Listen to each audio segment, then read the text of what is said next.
Today I have with me Funmi Immanuel. I'm really excited to have Funmi here because I feel that our conversation is going to be one that will really uncover. It's going to be about uncovering and revealing our real selves, our authentic selves, and I think that will make more sense as we talk more. But Funmi, welcome. Thank you. I'm really glad to have you here. Thank you. And thank you for honoring my invitation. I'm going to ask you, just right off the bat, just so the people who are watching understand the context of our conversation. Okay. So Funmi has alopecia. And the reason I really wanted to talk to Funmi, I was really keen to have you here. I read a note that you posted on Facebook. Now, to give a bit of a background, I would say I've known Funmi for a couple of years. Yes. When I first met you, you had, your wig or weave like most girls do. I didn't suspect for a minute that there was, everyone's rocking wigs and weaves anyway.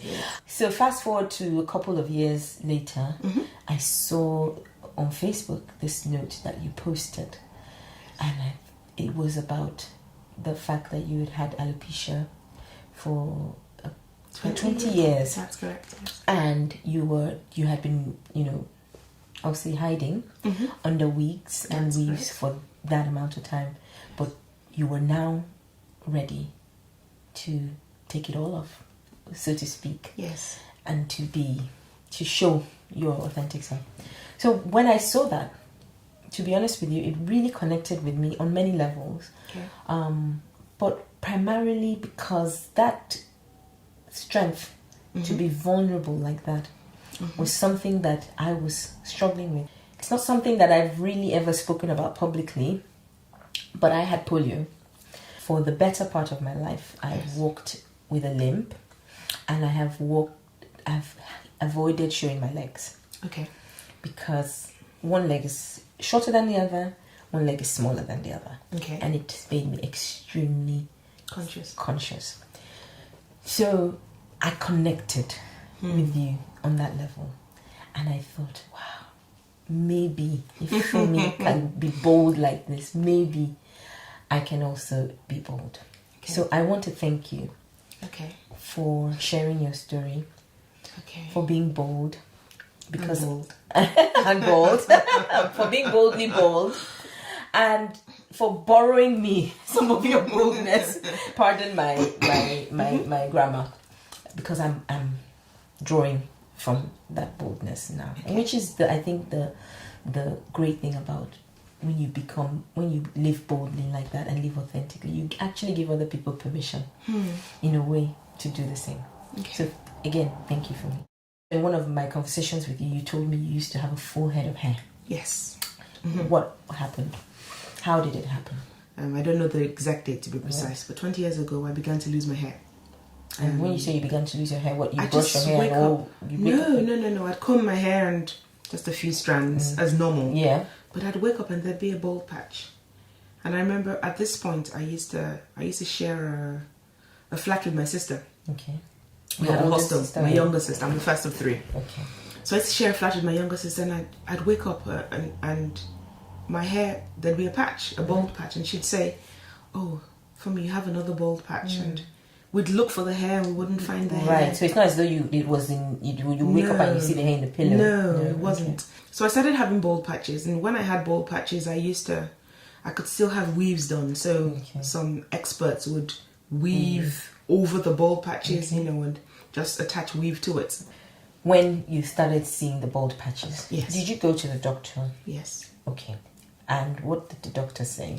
So the doctor said it was alopecia. Emotionally, mentally, what was going through your mind as you were dealing with this alopecia, and especially coming from where you were coming from, where probably you derived a lot of your identity from this flowing hair that you had before. To take you back a bit further, as a child growing up, I had so my hair wasn't particularly long and flowing, but it was full. It was very bouncy, and it was a lovely shade of brown. I guess to contrast that with the rest of me, I grew up in Nigeria. I had broad shoulders, slim hips. I wasn't your archetypal feminine. I didn't have a feminine figure. And I was in boarding school and I was made fun of.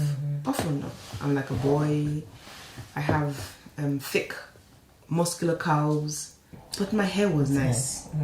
My hair was beautiful. You know, it was the one good thing. So then I began to lose my hair in my early 20s, very early 20s. The emotions with that were, wow, this is the one good thing. The one good thing, physically. This is the one good thing about me. What else is there if you've lost the hair and everything else about you is supposedly not right? I wouldn't say I had depression, but going through it, because it didn't happen all at once. Yeah. But it was a depressing thing. And also, even at that time, lots of people were wearing weaves and stuff. So, in a way, I could hide it. Were you in Nigeria at the time? No, I was here. You were here. I was here when I began to lose my hair. Okay. Did you tell your parents, and what was their reaction? Yes, so I called my mom up and I was like, this is happening. And she was like, what's, I don't know why, I don't know where. Very religious woman, she began to pray. You know, all that kind of stuff. So when you met your husband, did you immediately tell him? No. You didn't? Okay. No. So you want to tell me a little bit about how that happened? Yes. I met him at 25. I was in full swing hair loss. Okay.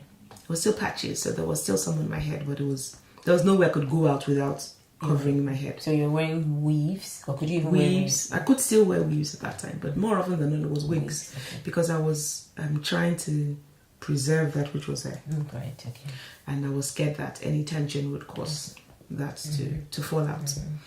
I kept on telling him for days or even weeks. I said, I have something to tell you. And he would say, what is it? Like, I don't know how to. And I'd stop and then he began to ask me, he'd be like, do you have a child somewhere? No. I'm like, okay, well, this is good. Do you have AIDS? I'm like, no.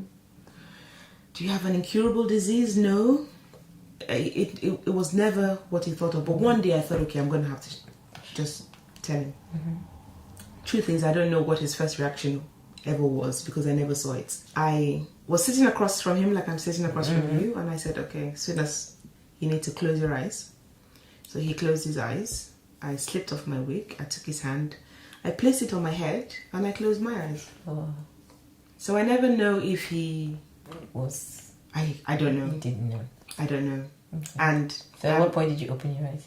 When he pulled me into an embrace. And then I knew that, okay, we're good. It's accepted. So then I was fine. I was fine with that. Okay. But you continued wearing the weaves? Of course. Okay, so we're going to leap forward again. Okay. Now to where you now decided, what led to the Facebook note that I saw. Because obviously it's an evolution. Yes, it is. How did you is this something you had been thinking about over the years? And how did you get to that point, that day where you decided, okay, today is the acceptable day? Okay. So over the years I had toyed with the idea, I'd be like, maybe I'd go bald this summer. And then I'd ask my husband, what do you think? And he'd be like, he'd rather not. Even without my husband saying yay or nay, I sort of knew I couldn't. I wasn't ready. The day in question, it was a Tuesday. It was the 23rd of May, 2017. I can never forget that day. So it was a Tuesday. I had done the school run the day before. I had picked my wig up on the Monday. I put it on. I didn't brush it all day. I just did the school run, came back. So Tuesday morning, I picked up the wig and I tried to brush it. And on the wig, there's a bit called the closure. Yeah. And as I was brushing it, I noticed a bald patch. On the closure? On the closure. Of course, it was old now. So I thought, I'm not going to put this thing on my head. I'm done. So I just put it down and I walked downstairs. I didn't tell anybody anything. And when I got to the door, my daughter said, oh, Mama, we need to go. I'm like, yeah, I'm ready. And she's like, your head. I'm like, I'm not wearing a wig today. And so she burst into tears. Oh, my God. When she burst into tears, her younger sister, my youngest. And how old is she just turned 10 in June. Okay. So she was almost 10 at the time. Okay. So my youngest now burst into tears too. I just looked at her and so I walked back upstairs. And at the top of the stairs, my husband was standing. So I walked. I couldn't really go. I had to go into him. And he just pulled me into an embrace and said, he just whispered into my ear. He said, sweetie, whatever you want to do, just do it. So I turned back downstairs and I said, all right, let's go. I'm going to take you to school today, so you can't walk. So she cried. And she didn't want you to. She didn't want to come in. And I noticed for a few days. Anyway, so that was it. I went out. So on my way back in the car, I called my sister and I said, oh, I've done this. And she's like, wow. She's like, anyway, I've always known you to be bold. I drove to my brother's house because my brother just had a baby that month. His wife, they had a new baby that month. And as I knocked on the door, my mom's around. She opened the door and she was like, oh, you have nothing on your head. I said, I know. And she just turned around and burst into tears. So I walked in and that's it. When you went out on the streets, did people look at you? Yeah, did you feel stared. like people were looking? Yes. People stared. I mean, it's uncommon to have a bold woman. It's uncommon, whether by choice or not. It's uncommon. So I expect them to stare. It's the same way if you went out and you didn't wear trousers. You'd expect people to stare. Curiously, not in a bad way. But you're not the norm. No, you're not. So this summer, we went to Greece. So one of the events was a boat cruise. And they had done this shirt dresses for all the women to wear. Okay. And the shirt dresses stopped here. When they gave me this, I told my sister, I can't wear it. So my sister, who is my sister, who's probably one of the closest people to me in the world, was shocked when I said I wasn't going to. Sure, you don't. I said, have you ever seen me? I said, I'm not going to. So she said, don't be silly. Of course you can wear it. Nobody's going to. I said, everybody's going to be looking at me. She said, nobody's going to be looking at you. You're going to be fine. I said, you don't understand. But then, as soon as I said so, I thought, I will. Okay. So I wore the dress and I went. And I think I was okay. I didn't, again, you compensate in so many ways. So maybe I sit this way, I tuck this, consciously tucking this leg behind. I'm doing all sorts of things that nobody's aware of but it was a bold step for me. And it got me thinking, so this was in August. You had written your note in May. Yeah. I wanted to tell you, whether you know it or not, that my decision to wear the dress had a lot to do with the note that you wrote in May. It was one of those, little things that have happened over the years that are kind of pushing you in a certain direction where you're thinking, I just want to be free. Since you then wrote the note, what was the reaction like? I mean, I saw all the comments. I don't know. Last I checked, maybe there were like 200 or 300 comments. What was the general overwhelming response? Overwhelmingly positive. Very positive. Do you sometimes still feel like, okay, I want to wear a wig? Is it? No, I haven't since then. Okay. Although I'm not sure what I'll do when it gets very cold. But I have no desire to put one on. What does your daughter think now? Oh, she's fine. She's always kissing my head. And she says, actually, Mama, I quite like you without a wig. So I guess she's accepted it. I think sometimes I can catch, especially if we're around her friends. She doesn't mind where we go, but when we're around her friends, sometimes she doesn't like the fact that they know that I don't have hair. Part of being a child, they just want to fit in. Yes. So anything that makes them stand out, they don't want it. When you said, when you told your sister that, you went out without a wig, she said, well, you've always been bold. Have you always been bold? Yes, maybe bold and very full of energy and boisterous and ebullient and, all of that vivaciousness, if that's a word. If some things are not good about you, or you feel some things are not good about you, then you try to prove them wrong in other ways. So I might not look like your typical Nigerian. I might not have that figure. Vicious. Exactly. But see, I'm smart. I can talk. I can do everything else. Yeah. And you start to push that part of you forward, don't you? Yes. Yeah. And then you'd be like, see, do you like me now? Do you accept me now? So just like you were saying, I would then, my personality was what I would use. And I was smart. I was a smart child. So between those two things, they will like me. Yes. You know, and then I had a natural affinity to the underdog, so to speak. Yeah. So I would, you know, I may not speak up for myself, but I would speak up for somebody else. I didn't like people to talk about the physical attributes of people. You know, if you want to say somebody's sense of personality, if I go, why would you say a thing like that? You know, and it's not fake, but I think that when you have these issues, it makes you more aware. Yes. It makes you more human. Yes. It makes you more empathetic. Yes. And, you know, so at the end of the day, God uses broken vessels. Yes. Doesn't he? Yeah. So I'm going to ask you about your faith in all of this. What role do my faith play? And do you I'm assuming. Yes. I'm making an assumption here I'm that a Christian. I have strong faith in God. And have you always been? I gave my life to Christ in secondary school. Okay. So a very long time ago. When you first started losing your hair, did you pray about it? Oh yes, I prayed and I fasted. And in fact, I remember having strong faith that it would grow back 1 month. You know, that it's going to grow. It didn't happen. But I remember back in 2006, I was studying about image and identity. And I've studied it since then, but in this particular time, I was studying about image and how we are the image of God and all that. And I remember that God gave me a phrase for image. So while image is the image of God, it's a word, it's a noun, it's an acronym to me. I make a good example. Wow. And I thought, okay, I make a good example. Image. I make a good example of God. You know, you grow up listening to these voices. They play a big part in who you become.